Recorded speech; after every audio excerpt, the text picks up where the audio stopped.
तपाईँहरूलाई चुर्काहरू यता तल बेतेनी ढाडबारी खाद्यपानी स्वागत छ है सबैजनालाई जात्राहरू लिएर आएको छ। म तपाईँहरूलाई चुर्काहरू देखाउँछु ल।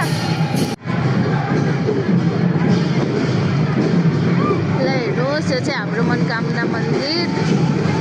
यहीँ मनोकामनाको मान्छे हो, तर पनि कति पछि आएको है म चाहिँ यहाँ मन्दिरमा।